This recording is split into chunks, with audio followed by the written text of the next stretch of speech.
عاصم بن نضر تیمی نے کہا ہمیں معتمر نے حدیث سنائی، کہا ہمیں عبید اللہ نے حدیث سنائی، نیز ایک اور سند سے قتیبہ بن سعید نے کہا ہمیں لیث نے ابن عجلان سے حدیث سنائی۔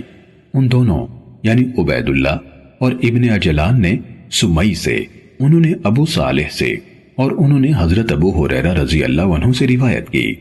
یہ قتیبہ کی روایت کردہ حدیث ہے کہ کچھ تنگ دست مہاجر رسول اللہ صلی اللہ علیہ وسلم کی خدمت میں حاضر ہوئے اور گزارش کی، بلند درجے اور دائمی نعمت تو زیادہ مال والے لوگ لے گئے۔ آپ صلی اللہ علیہ وسلم نے پوچھا وہ کیسے؟ انہوں نے کہا وہ اسی طرح نمازیں پڑھتے ہیں جس طرح ہم پڑھتے ہیں، وہ اسی طرح روزے رکھتے ہیں جیسے ہم رکھتے ہیں، اور وہ صدقہ کرتے ہیں جبکہ ہم صدقہ نہیں کر سکتے، وہ بندھے ہوئے اور غلاموں کو آزاد کرتے ہیں جبکہ ہم آزاد نہیں کر سکتے۔ تو رسول اللہ صلی اللہ علیہ وسلم نے فرمایا تو کیا پھر میں تمہیں ایسی چیز نہ سکھاؤں جس سے تم ان لوگوں کو پالو گے جو تم سے سبقت لے گئے ہیں، اور اس کے ذریعے سے ان سے بھی سبقت لے جاؤ گے جو تم سے بعد آنے والے ہیں، اور تم سے وہی افضل ہوگا جو تمہاری طرح عمل کرے گا۔ انہوں نے کہا کیوں نہیں اے اللہ کے رسول، ضرور بتائیں۔ آپ صلی اللہ علیہ وسلم نے فرمایا تم ہر نماز کے بعد 33 مرتبہ تسبیح، تکبیر اور تحمید یعنی سبحان اللہ، اللہ اکبر اور الحمدللہ کا ورد کیا کرو۔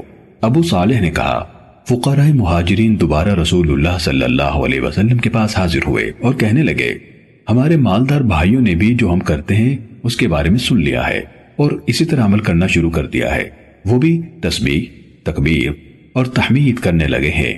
تو رسول اللہ صلی اللہ علیہ وسلم نے فرمایا یہ اللہ کا فضل ہے، جسے چاہے عنایت فرما دے۔ قتیبہ کے علاوہ لیث سے ابن عجلان کے حوالے سے دیگر روایت کرنے والوں نے یہ اضافہ کیا کہ سمی نے کہا میں نے یہ حدیث اپنے گھر کے ایک فرد کو سنائی تو انہوں نے کہا تمہیں وہم ہوا ہے۔ انہوں یعنی ابو صالح نے تو کہا تھا 33 مرتبہ سبحان اللہ کہو، 33 بار الحمدللہ کہو اور 33 مرتبہ اللہ اکبر کہو۔ میں دوبارہ ابو صالح کی خدمت میں حاضر ہوا اور انہیں یہ بتایا تو انہوں نے میرا ہاتھ پکڑ کر کہا اللہ اکبر، سبحان اللہ اور الحمدللہ، اللہ اکبر، سبحان اللہ اور الحمدللہ، اس طرح کہو کہ سب کی تعداد 33 ہو جائے۔ ابن عجلان نے کہا میں نے حدیث رجا بن حیوہ کو سنائی تو انہوں نے مجھے ابو صالح کے واسطے سے ابو ہریرہ رضی اللہ عنہ سے، انہوں نے رسول اللہ صلی اللہ علیہ وسلم سے روایت کرتے ہوئے اسی کی مانند حدیث سنائی۔ صحیح مسلم حدیث نمبر 1347۔